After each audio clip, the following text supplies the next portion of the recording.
jueces. Tenemos desaparecidos. Nunca más. Silencio en la sala.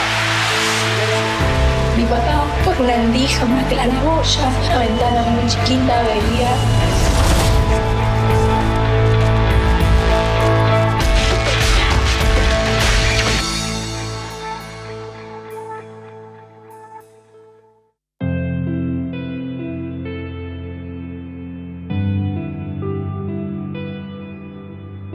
Mi nombre es Vanina Falco, soy actriz, docente en la UNA, en el Departamento de Artes Dramáticas. Tengo 49 años, nací en octubre de 1974. Me crié en un hogar donde tanto mi papá como mi tío y mi abuelo habían participado en algún momento de sus vidas de la fuerza policial. Mi abuelo sí era como el que estaba más afuera del closet, por decirlo de alguna manera, que se denominaba abiertamente policía y había sido excomisario. Mi papá y mi tío no, era como tenían otras profesiones en paralelo. Mi papá era visitador médico y mi tío era contador. Nunca me quedaba del todo claro qué habían hecho, si eran como unos policías medio de civil, no sé, una cosa rara.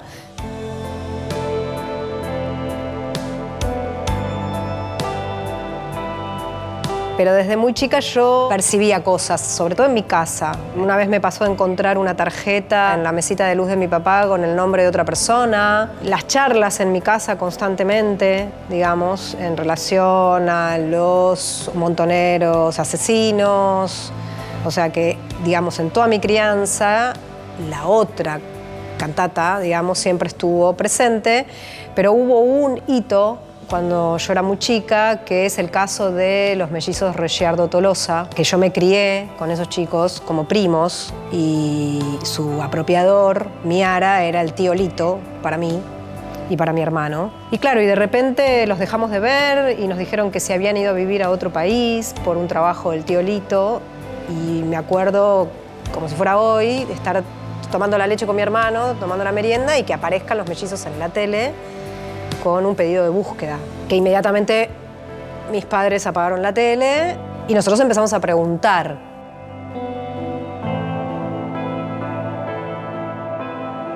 Pero yo ya terminando el secundario, empecé a leer el Nunca Más a escondidas, que me lo había pasado una compañera.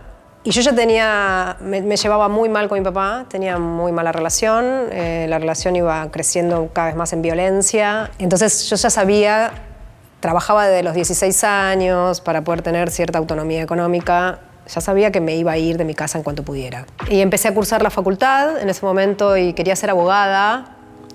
Así que empecé el CBC para Derecho y empecé a cursar en Derecho. Y bueno, y ahí ya está, explotó todo. O sea, empecé a ir a las marchas a escondidas, las marchas del 24, empecé a acercarme a organismos de derechos humanos, mucho antes de que lo de Juan ni siquiera fuera algo ni pensado.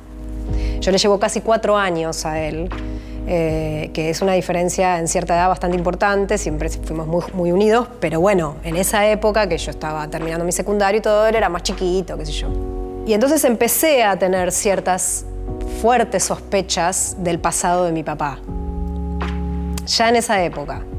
Empecé como a unir algunas cosas que había escuchado en mi casa, chistes, en relación a ciertos trofeos que parecía que se traían de ciertos procedimientos, o sea, todas cosas que yo tengo como grabadas en mi cabeza y que por supuesto solo pude entender de qué se trataban cuando irrumpe la verdad de Juan, ¿no?, en nuestras vidas. Ahí uní todo.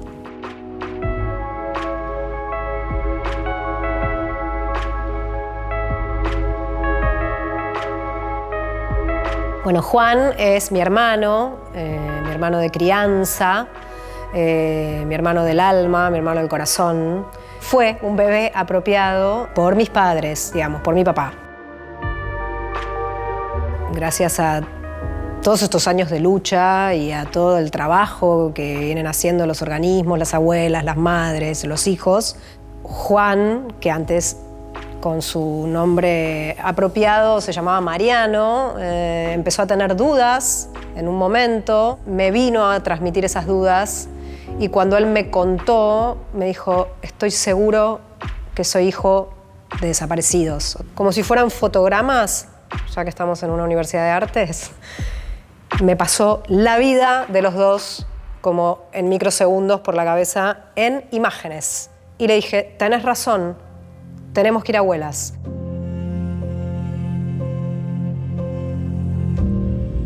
Bueno, cuando finalmente confirmamos que Juan era un niño que había sido apropiado, que nació en cautiverio, nació en la EXMA, cuando yo me entero de la historia completa, digamos, no solo que era un niño apropiado, no solo que era hijo desaparecido, sino que fue torturado en el vientre de su madre, digamos, fue un descenso a los infiernos.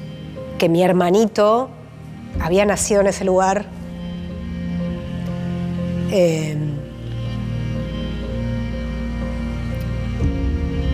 Y que lo habían separado de su mamá de esa manera y que lo habían robado y que ese era mi papá, el que había hecho todo eso.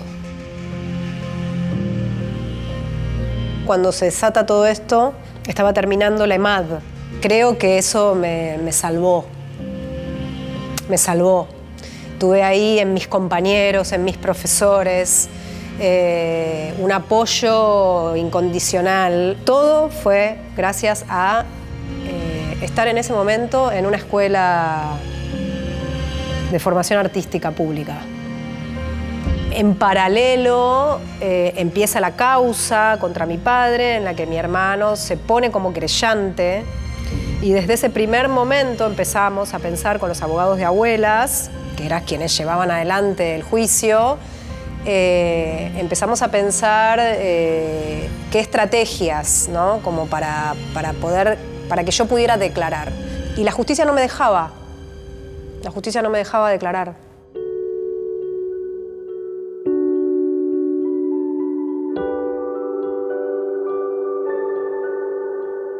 Fines del 2007 me contacta Lola Arias porque estaba empezando a pensar, la había convocado Vivi Telas para ser partícipe del ciclo biodrama que ella curaba en el Teatro Sarmiento y la había convocado a Lola para hacer un biodrama. Y Lola había empezado a pensar en contar ciertas historias de actores y actrices, en principio, después hubo un bailarín dentro del elenco, que hayan nacido durante la dictadura o en los años, pero que sean actores y actrices, y qué historias había alrededor.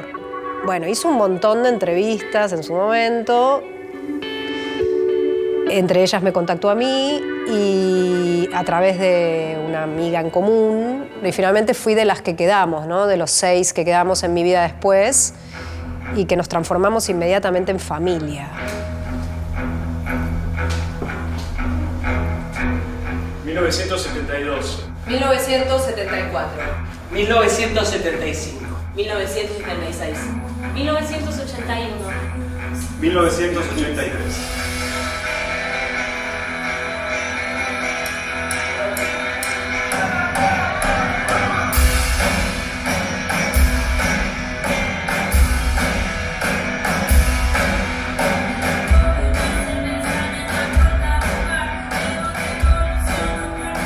Y gracias a que se nos ocurrió con los abogados de Abuelas que podíamos utilizar, había una escena en la obra que era el juicio. Y entonces cuando estrenamos la obra yo contaba que no me dejaban declarar. Y sin remate cerraba la escena, digamos, ¿no? En ese periodo también había escrito un texto para una publicación del Conti. Entonces uno de los abogados dice, che, o sea, íbamos a utilizar tu texto como para meterlo como esta chica ya está dando testimonio. O sea, la justicia no la deja testimoniar, pero esta chica ya está dando testimonio. Pero este es el testimonio, la obra. Entonces los abogados, genios, armaron toda una presentación utilizando la obra Mi Vida Después, nombrando, contando la escena, todo.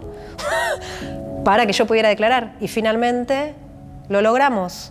Y fue un suceso a nivel jurisprudencia, digamos. O sea, sentó las bases jurisprudenciales, digamos, la ley no se modifica, pero para que otros testigos, porque en realidad yo declaraba como testigo, pudieran, en mi misma situación, pudieran declarar en juicios de lesa humanidad.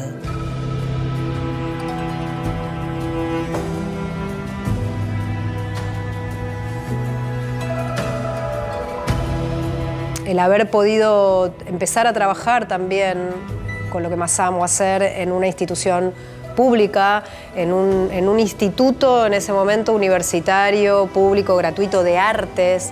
Ya era enorme el IUNA en ese momento y encima después no paramos de crecer y nos transformamos en universidad. Y siempre, siempre, siempre lo dije y lo digo y lo repito. Tengo que agradecer. O sea, yo agradezco. Pese a lo que me tocó vivir, agradezco haber tenido la red que tuve al lado. Y por supuesto, mi trabajo docente en esta institución es parte fundamental de esa red. Siempre, como le digo a mis alumnos, para actuar, pero para la vida, de a dos como mínimo es mejor. La militancia o el participar políticamente también es colectivo, es grupal. Vamos a sobrevivir a esto también. Tenemos que sobrevivir a esto.